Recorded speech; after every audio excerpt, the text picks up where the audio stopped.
How's the national economy? Only 20% say it's good. Well, no one can experience the national economy. The only way we know what the national economy is doing is by looking at our information diet. So yeah, it's true. A ton of people are really struggling, but it's also true that lots of people who aren't struggling say the economy is bad, not because, anything they've experienced, but because the media that they consume tells them it is. Or in other words, some of y'all are on TikTok convincing each other that we're in a silent depression when it's like, sure, things are bad, but they're not 1930s bad.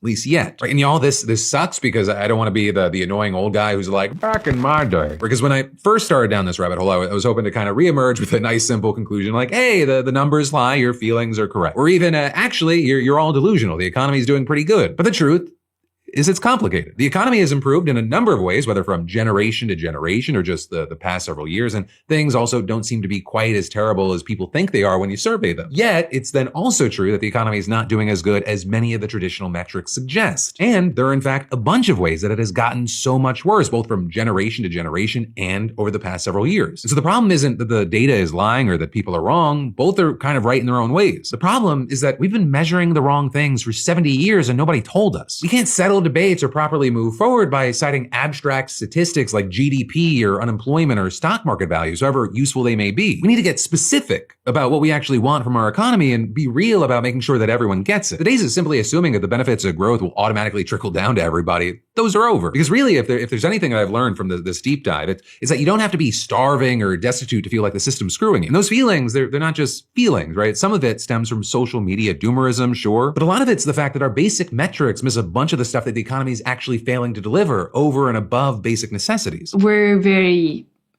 privileged in a way that we're able to talk about the economy in terms of self-actualization. Most people, not all, most people in the United States can afford bare necessities. So our primary conversations about the economy in the US has been, well, why do people feel this way? And what do they really want out of a life? And thinking of an economy in that way is relatively new, I would say. What I heard from y'all covered the spectrum of hardships, from exhaustion and burnout to delayed life plans to a lack of any basic sense of security. Especially right now, and especially being trans, I don't feel very optimistic about the future. I more or less just want to be able to work so I can just relax when I'm not working. It's hard to plan for bigger future things. Like we would like to get married in the near future and we'd like to do some more traveling while we're younger and able to do it. But